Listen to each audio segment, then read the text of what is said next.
الحمد للہ عدد خلقہ ورضا نفسہ وزنۃ عرشہ ومداد کلماتہ والصلاۃ والسلام علی صفوۃ رسلہ وخیر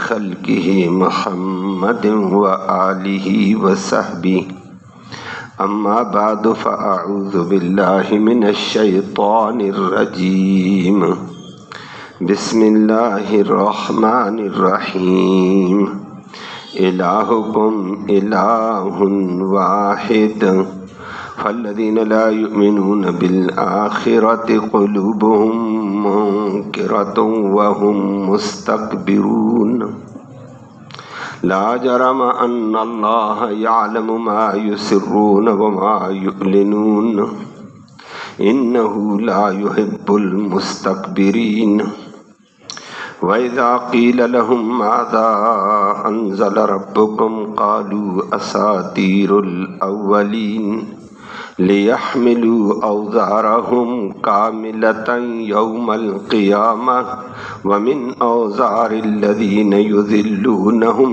بِغَيْرِ عِلْمٍ أَلَا سَاءَ مَا يَذِرُونَ صدق اللہ العلی العظیم وبلغنا رسولہ النبی الامی الکریم۔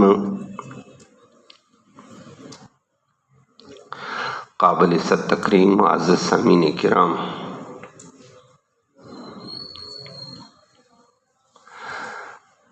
ان آیات کریمہ سے متعلق آپ نے پرسوں سماعت کیا تھا جمعرات کو کہ اللہ نے فرمایا کائنات میں الہ ہے تو صرف ایک ہے، اور اس الہ کے معنی آپ نے سنے تھے، کئی معنی سنے تھے، اور وہ ایک ذات پہ فٹ ہوتا ہے، اس کے علاوہ کوئی دنیا میں الہ نہیں۔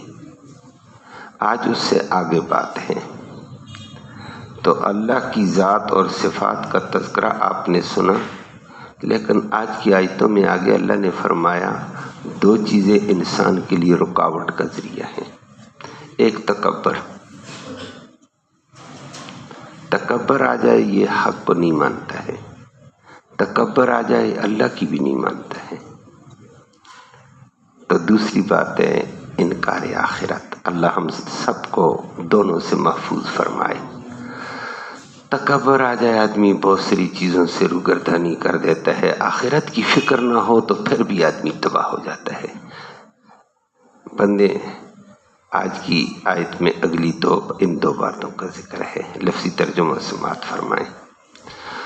الہکم تمہارا الہ، الہ واحد ایک الہ ہے، وہ اللہ ہے۔ اس کے بہت سارے معنی گزر چکے ہیں، آج اس سے آگے بات کریں گے۔ نمبر 2، فالذین اور وہ لوگ لا یؤمنون بالآخرہ جو آخرت پر ایمان نہیں رکھتے، جو آخرت کا یقین نہیں کرتے، قلوبہم ان کے دل منکرۃ انکار کرنے والے آخرت کا، ایک جرم یہ ہے۔ وَهُمْ اور وہ لوگ مستکبرون تکبر کرنے والے، دوسرا جرم ہے، اس لیے بات ان کو سمجھ نہیں آئی۔ لیکن اللہ فرماتا ہے لا جرم، پکی بات ہے، ان اللہ بے شک اللہ رب العالمین یعلم خوب جانتا ہے ما یسرون جو وہ چھپاتے ہیں، وما یعلنون جو وہ ظاہر کرتے ہیں، اس کے مطابق بدلہ دے گا۔ اور انہ لا یحب، بے شک واقعہ یہ ہے، لا یحب اللہ پسند نہیں کرتا ہے، المستکبرین تکبر کرنے والوں کو، اللہ ہمیں محفوظ فرمائے۔ اور یہی تکبر کا آگے حال بیان کیا ہے کہ مکہ والوں نے اس تکبر کی وجہ سے برباد ہوئے۔ وَإِذَا قِيلَ جس وقت کہا جاتا ہے لَهُمْ ان کو، مَاذَا أَنزَلَ کیا اتارا ہے ربکم تمہارے رب نے، مکہ والوں کو قرآن اترتا پوچھا جاتا کیا اترا ہے، کیا حکم ہے، ذرا پتہ کرو تم عربیدان ہیں. قالو، وہ تکبرانہ انداز میں کہہ دیتے ہیں اساطیر، افسانے ہیں، الاولین، پہلے لوگوں کے، کہانیاں ہیں پہلے لوگوں کی. چھوڑو جی، کہانیاں ہیں. اللہ فرماتے ہیں خود بھی گمراہ، دوسروں کو اپنے پیچھے لگا کر بھی گمراہ کر گئے. لیحملوا، یہ لوگ ایسے ہیں، لیحملوا، تاکہ اٹھا لیں، اوزارہم، اپنا بوجھ، اپنی گمراہی کا بوجھ بھی قیامت کے دن اٹھائیں گے. کاملتن، مکمل، یوم القیامت، قیامت کے دن. نمبر 2، ومن اوزار، اور ان بوجھوں میں سے بھی بوجھ اٹھائیں گے، الذین، ان لوگوں کا، یضلونہم، جن کو انہوں نے گمراہ کیا. یضلون، وہ گمراہ کرتے، ہم ان کو، بغیر علم کے، بغیر دلیل کے. اللہ، سنو، ساء، بہت برا ہوگا، ما یزرون، ان کا بوجھ اٹھانا. اپنے میں بھی پھنسے، دوسروں کے گناہوں میں بھی پھنس گئے، بڑی ذلت ہوگی. اللہ ہم سب کو محفوظ فرمائے. 2 چیزوں کا آج ذکر آیا، بس آج اسی کی بات ہوگی کہ اللہ رب العالمین کی توحید کا انکار کرنے والے، اللہ کے قرآن کا انکار کرنے والے، اللہ کے نبی کا انکار کرنے والے، نبی کی اطاعت سے انکار کرنے والے 2 قسم کے لوگ تھے. ایک ان میں تکبر تھا. تکبر کی وجہ سے وہ کہتے ہم اس نبی کی بات کیسے مانیں. اور وہ قرآن دوسری جگہ ذکر کرتا ہے. یہاں تو اتنا کہہ دیا وہم مستکبرون، وہ تکبر کرنے والے تھے. دوسری جگہ خود کہتے تھے کہ ما لہذا الرسول یاکل الطعام ویمشی فی الاسواق، یہ کیسا رسول ہے، یہ بازار میں بھی جاتا ہے، کھانا بھی کھاتا ہے. اور پھر آگے بڑھ کر کہتے ہیں اس کے نوکر چاکر نہیں، ہمارے نوکر چاکر ہیں. اس کے پاس مال خزانہ اتنا نہیں، ہمارے پاس مال خزانہ ہے. تو ہم پڑھے، ہم مال والے ہو کر، نوکر چاکر والے ہو کر ان کے تابع کیسے لگیں، اس کے تابع کیسے. تو آپ اپنے آپ کو بڑا سمجھا، نبی کریم صلی اللہ علیہ وسلم کو حقیر سمجھا. اس کو تکبر کہا جاتا ہے. انہوں نے تکبر کیا، اور یہ تکبر ایک برا وصف ہے. سب سے پہلے شیطان نے اللہ کے آگے تکبر کر دیا، آدم علیہ السلام کے سجدے سے انکار کر دیا، اللہ کا حکم انکار کر دیا، اور اس تکبر کی وجہ سے الٹی سیدھی تعویلیں شروع کر دی. پہلا جرم کائنات میں اس تکبر کی وجہ سے وہ ذلیل ہوا. تو ہم مال والے، ہم دولت والے، ہم نوکر چاکر والے، ہم یہ تکبر تھا. تکبر، ایک نبی کریم صلی اللہ علیہ وسلم نے تکبر کو بیان کیا نا، صحابہ کرام بیٹھے ہوئے تھے. انہوں نے کہا یا رسول اللہ، ہر آدمی پسند کرتا ہے میرے اچھے کپڑے ہوں، میرا اچھا جوتا ہو. تو یہ اچھا جوتا پہننا تکبر ہے، اچھا کپڑا پہننا تکبر ہے. اور آج کل بھی لوگوں کے ہاں یہ شبہ ہوتا ہے. نبی کریم صلی اللہ علیہ وسلم نے فرمایا نہ، اچھا کپڑا پہنا اللہ نے دیا، اس کو اپنے بدن پر بھی ظاہر کرو. اور فرمایا نمبر 2، ظاہر کرو تاکہ غریب لوگ تمہاری طرف رجوع کریں. اچھا جوتا پہنو، اپنے بدن کا حق ادا کرو، اور غریبوں کو بھی بتلا دو میں ہوں مال والا، کہ وہ غریب بھی رجوع کریں تمہاری طرف. یہ جائز ہے. پھر آگے اللہ کے نبی نے فرمایا ان اللہ جمیل یحب الجمال، اللہ خود خوبصورتی والا ہے اور خوبصورتی کو پسند کرتا ہے. یہ اچھا کپڑا پہننا، اچھا جوتا پہننا، یہ خوبصورتی ہے، یہ جمال ہے، جمال کو اللہ پسند کرتا ہے، یہ جائز ہے۔ یا رسول اللہ پھر اچھا کپڑا پہننا، اچھی سواری، اچھا جوتا یہ پہننا جائز ہوا تو تکبر؟ نبی کریم صلی اللہ علیہ وسلم فرمائے سنو سنو، یہ اچھا کپڑا باہر ہے، اچھا جوتا بدن کے باہر ہے، اچھی سواری کے اوپر بیٹھا ہوا ہے، یہ تکبر۔ اللہ فرمایا تکبر یہاں ہے، تکبر یہاں ہے کہ بطر الحق وغمط الناس، دو باتیں بس، اللہ ہم سب کو محفوظ فرمائے۔ بطر الحق، حق بات آ جائے ٹھکرا دو، میں نہیں مانتا ہوں۔ قرآن آ گیا، وہی قرآن کی بات مانو، چھوڑو رکھو اپنے پاس قرآن، اور وہی حدیث آ گئی ہے مان لو، چھوڑو یہ حدیثیں ہم نے دیکھی ہوئی ہیں۔ یہ دل میں تکبر میں ہوں، میرا عقل زیادہ، میرا علم زیادہ، میرا مال زیادہ، میرا نوکر زیادہ، میرے چاکر زیادہ، میری بادشاہت زیادہ، میں بڑی شے ہوں، یہ دل میں اس کی آتا ہے۔ اس کا نام بطر الحق، اپنی بڑائی کر کے حق کو بھی جھٹلا دیتا ہے، پامال رون دیتا ہے، یہ تکبر ہے۔ اللہ اس سے محفوظ فرمائے۔ اور یہی بات آگے آ رہی ہے۔ وہ نمبر 2 وغمط الناس، اور لوگوں کو حقیر جاننا۔ اللہ ہم سب کو محفوظ فرمائے، کسی کو حقیر نہ سمجھا کرو، پتہ نہیں کس کے دل میں کیا ہے، یہ اللہ جانتا ہے کس کے دل میں تقوی ہے کیا ہے۔ فرمایا دوسروں کو حقیر سمجھا، کیوں؟ غریب کو دیکھا حقیر دفع کرو، غریب آدمی ہے، یہ ہمارے ساتھ بیٹھنے کے قابل نہیں ہے، لا حول ولا قوت۔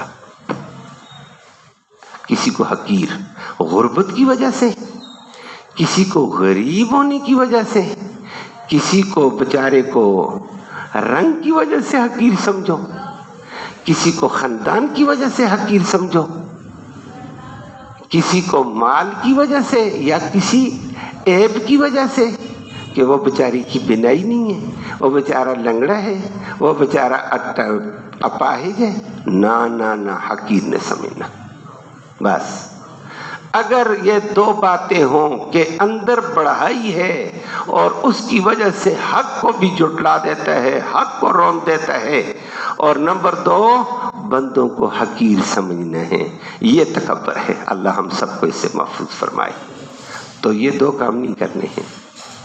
حقائق قبول ہے جی، مانتے ہیں، عمل نہ ہو سکا تو اللہ معاف کرے گا، لیکن رد نہیں کرنے حق بات کو، قرآن کو رد نہیں کرنا، حدیث کو رد نہیں کرنا، اور کسی کو بھی حقیر نہ سمجھنا۔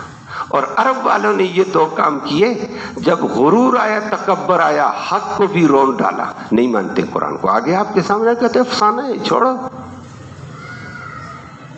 اور نبی کریم صلی اللہ علیہ وسلم کو بھی حقیر سمجھنے لگو، ظالموں، تکبر اس انتہا پہ پہنچا گیا۔ اس عظیم شخصیت کو جو کائنات میں اللہ کے بعد اگر مقام ہے تو محمد کریم صلی اللہ علیہ وسلم کا، لیکن تکبر نے ان کو خوار کیا۔ اللہ ہم سب کو اس سے محفوظ فرمائے۔ یہ 2 چیزیں ناجائز ہیں۔ باقی اچھا کپڑا کوئی بات نہیں ہے، کوئی پہنتا ہے تو پہننے دیا جائے، جوتا اچھا پہنتا پہنو، اللہ نے دیا تو اچھی گاڑی ہو، کیا کرے، گاڑی اس کے نیچے ہے۔ دل کا پتہ کر، دل کیا ہے۔ سہولتیں اللہ نے دی ہیں، گاڑی کی سہولت دی، کسی چیز کی سہولت دی، اچھا کپڑا دیا، اچھی چیزیں دی ہیں، استعمال کرنے دو۔ وہ استعمال کر کے اللہ کا شکر ادا کرتا ہے تو کیا پتا بلندی پہ چلا جائے۔ لیکن تکبر کیا ہے؟ حق آ جائے تو اس کو ٹھکرا دو، اور حق دوسروں کو حقیر سمجھ لو۔ وغمط الناس، فرمایا یہ 2 کاموں سے بچو، اللہ کے نبی نے فرمایا۔ اور عرب والوں نے ابلیس نے اللہ کا حکم حق کا تھا، ٹھکرا دیا، اور آدم علیہ السلام کو حقیر سمجھا، مٹی سے پیدا ہوا، میں آگ سے، میں بڑی شے ہوں، یہی تو حقارت کی نظر سے دیکھا، برباد ہو گیا۔ تو اللہ نے فرمایا الہکم الہ واحد، وہ پرسوں آپ نے بڑی تفصیل سے سنا تھا الہ کا معنی، کہ الہ ایک ہی ہے جو اپنی قدرت اور اپنے اوصاف سے دنیا کو حیران کر کے رکھ دے۔ الہ وہی ہے جو مشکلوں میں دنیا اس کی طرف دوڑے، الہ وہی ہے جو دنیا کا ماوا اور حاجت روا بنے۔ وہاں کل پرسوں آپ کے سامنے بات ہو گئی ہے، عرب والے کہا کرتے تھے الہت الفصیل الی امی، اونٹنی کا بچہ اپنی ماں کی طرف دوڑ کر اس سے ضرورت پوری کرتا ہے، تو رب کی طرف ضرورتوں کے لیے جو دوڑتا ہے اس کو الہ کہتے ہیں۔ تو یہ بات آپ کے تو فرمایا اس کو مانو، سارے مشکلات میں اللہ کی طرف، حاجتوں میں اللہ کی طرف، تکلیفوں میں اللہ کی طرف۔ اور عرب والے بھی تھے سارے، نبی کریم صلی اللہ علیہ وسلم کی بات نہیں مانتے، لیکن پھنستے تھے تو کہتے ہیں کہ اللہ کو مانو، پکارو، وہی سنتا، باقی نہیں سنتے ہیں۔ وہ کدھر گیا تمہارا لات عزا ہوا؟ کہتے نا نا، اذا غشیہم موج کالظلل، جب سمندر میں چلتے کشتی گرداب میں آتی تو کہتے دعوا اللہ مخلصین لہ الدین، ہے خالص اللہ کو پکارو، یہ مشکلیں وہ حل کرے گا۔ لیکن باہر آتے تو ادھر ادھر کرتے تھے۔ تو اللہ نے فرمایا یہ کیوں کرتے تھے؟ یہ دو جرم تھے، اللہ ہم سب کو ان جرموں سے محفوظ فرمائے۔ فرمایا فالذین لا یؤمنون بالآخرہ، وہ لوگ جو آخرت کا یقین نہیں رکھتے، ایمان نہیں رکھتے، قلوبہم منکرہ، ان کے دل حق سے، وحی سے، قرآن سے، نبی سے منکر ہیں۔ نمبر دو ان کا جرم وہم مستکبرون، وہ تکبر کرتے ہیں، تکبر کی وجہ سے حق کو جھٹلا گئے، نبی کو جھٹلا گئے، وحی کو جھٹلا گئے، ظالم۔ لیکن یاد رکھو تم ظاہر اور باطن میں جو کچھ کرتے اللہ جانتا ہے تمہارے دل میں کتنی بڑائی ہے، کتنا تکبر۔ لا جرم ان اللہ یعلم ما یسرون وما یعلنون، پکی بات ہے اللہ جانتا ہے جو تم دل میں چھپاتے ہو، جو تم ظاہر کرو۔ دل میں تکبر والا بولتے ہو، اللہ دل والے تکبر کو بھی جانتا ہے، ظاہر کو بھی جانتا ہے۔ دل میں تکبر نہیں ہے، ظاہری بول میں بھی تکبر نہیں، اللہ اس کو بھی جانتا ہے، وہ ہر ایک چیز کو جانتا ہے، اس کے مطابق فیصلہ ہوگا۔ انہ لا یحب المستکبرین، اللہ تکبر کرنے والوں کو پسند، اللہ تکبر سے بچائے۔ عاجزی انکساری کے ساتھ اللہ کی بات ماننی ہے۔ اور عرب والوں کی بات ذکر کی، نبی کریم صلی اللہ علیہ وسلم کے مقابلے میں آئے، اللہ کہتا ہے وَإِذَا قِيلَ لَهُمْ، جب عرب والوں کو کہا گیا اور عربی والوں تمہاری زبان میں قرآن اترا، تم اس جیسا قرآن لا کر دکھاؤ نا، نہیں لا دکھا دے کہ اللہ کی کلام مانو۔ اور اللہ کیا کہتا ہے قرآن میں؟ اذا قیل لہم، جب ان کو یہ کہا جاتا ہے ماذا انزل ربکم، اللہ نے کیا حکم اتارا؟ آگے کہتے چھوڑو جی، قالوا اساطیر الاولین، یہ پہلے والوں کی کہانیاں ہیں، پہلے والوں کے افسانے ہیں۔ اساطیر اسطورتن کی جمع ہے افسانے کو۔ کیا مطلب؟ یہ کبھی قوم لوط کی کہانی بیان کرتا ہے افسانہ، اور یہ کبھی قوم عاد کے افسانے، کبھی قوم ہود کے، قوم صالح کے، قوم فرعون کے، قوم نوح کے۔ افسانے نہیں، حقیقت بیان کرتا ہے، لیکن وہ تکبرانہ انداز میں افسانے کہے گئے، کہانیاں کہے گئے، غرور میں۔ وگرنہ قرآن نے ان قوموں کا ذکر کر کے ہلایا ہے، جھنجھوڑا ہے۔ بات سننے کے بعد آدمی کے رونگٹے کھڑے ہوں، حقیقت کھلتی ہے کہ قوم نے کیا کیا غلطیاں تھیں، کیا جرم تھے، ان کا حشر کیا ہوا۔ اور عرب والے یہی کرتے تھے۔ ولید بن مغیرہ تھا، نضر بن حارث تھے، اللہ نے مال دیا تھا ان کو۔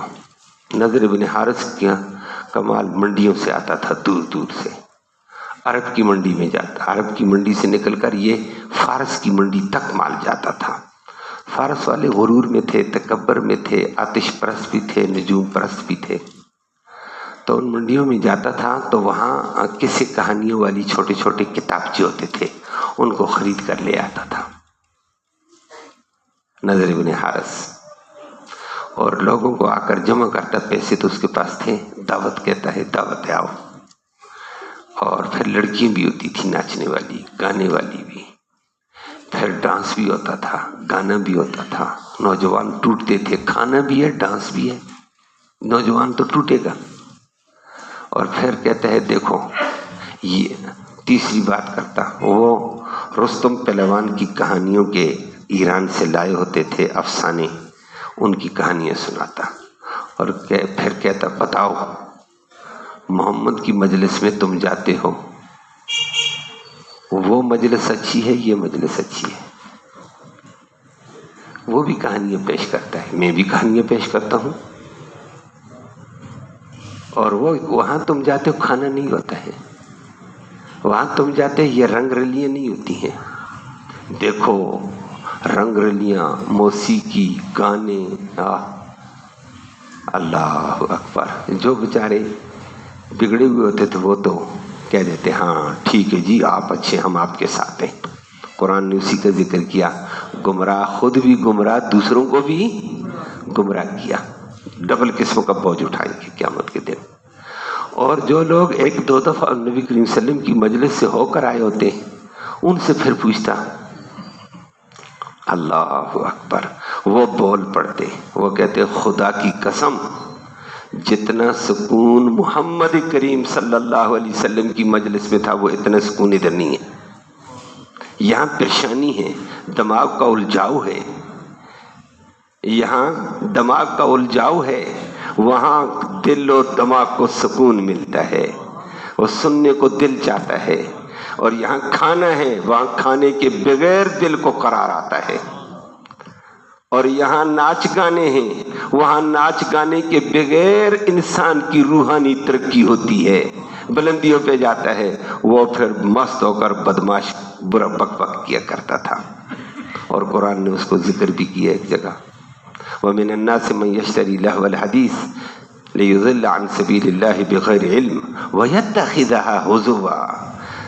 دین سے مذاقیں، ٹھٹھے اور ناچ گانا، اور وَيَتَّخِذَهَا هُزُوًا أُولَٰئِكَ لَهُمْ عَذَابٌ مُّهِينٌ، اس کو دردناک عذاب ہوگا۔ اللہ نے فرمایا جب وہ کہتے یہ بھی افسانے، میں بھی افسانہ پیش کرتا ہوں تکبرانہ انداز میں، تکبر کی وجہ سے قرآن کو جھٹلایا۔ جن لوگوں کے دلوں کو قرآن اور نبی کریم صلی اللہ علیہ وسلم کا فرمان لگا، ان کی زندگیاں بدل گئیں، ان کے دل بدل گئے، دماغ بدل گئے، وہ بھوکے رہ کر بھی سکون پاتے تھے۔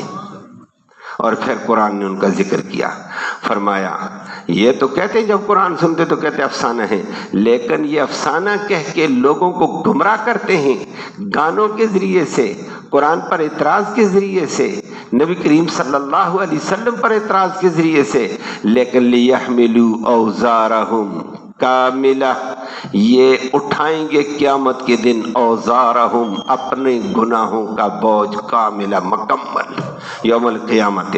ومن اوزار الذین یضلونہم بغیر علم، ان لوگوں کا بوجھ بھی اٹھائیں گے جن کو انہوں نے گمراہ کیا، ان کا بوجھ بھی، کیونکہ سبب یہ بنے ہیں تو ان کو گناہ کرنے کا، دین سے دور ہونے کا ان کو عذاب ملے گا، وبال ملے گا، اور ان کو گناہگار کرنے کا، گمراہ کرنے کا ان کو وبال ملے گا۔ یہ سبب یہ بنے ہیں، اس سبب بننے کی وجہ سے اپنا گناہ بھی ان کے وہ پلے، سبب بننے کا بھی یہ ہے۔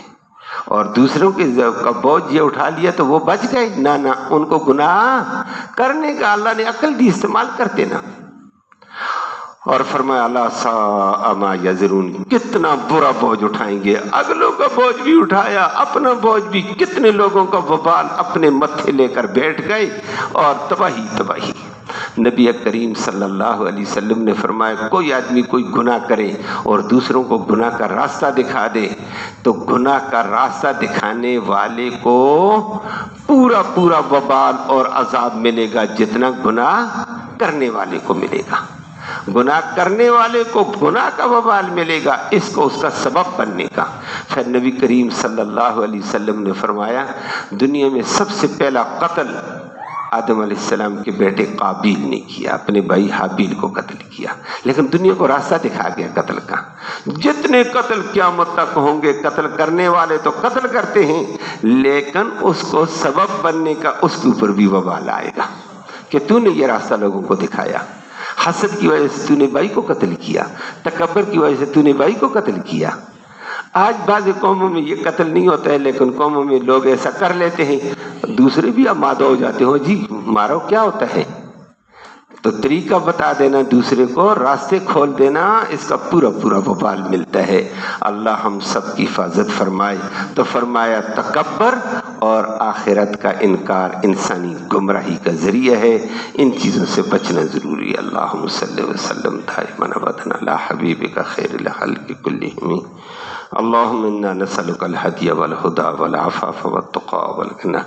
اللہ تو رحمت کے فیصلے فرما، اللہ یہ بیٹھنا یہ سننا سنانا اپنی جناب میں قبول فرما، اس سننے سنانے کا ایصال ثواب ہمارے اعزاء قارب قریب اور بعید زمانے میں جتنے بھی فوت ہو چکے ہیں یا اللہ ان سب کی مغفرت فرما، ان کی روحوں تک اس کا ثواب پہنچا، یا اللہ ان کے درجے بلند فرما، ان کی کوتاہیوں کو معاف فرما، ساری امت مسلمہ کے مسلمان مرد و خواتین کی مغفرت فرما، سب کی بخشش کے فیصلے فرما، اس راستے کی ہمیں تیاری کرنے کی توفیق نصیب فرما، یا اللہ مشکل میں پھنسے ہوئے لوگوں کی مشکلیں آسان فرما، پریشان حالوں کی پریشانیاں دور فرما، مصیبت زدوں کو مصیبت سے نجات نصیب فرما، بیماروں کو اپنے فضل سے شفا نصیب فرما، حاضرین مجلس کی نیک مرادیں پوری فرما، نیک ارادوں میں کامیابی نصیب فرما، برے ارادوں سے بری سوچ سے بری فکر سے محفوظ فرما، امن نصیب فرما، سلامتی نصیب فرما،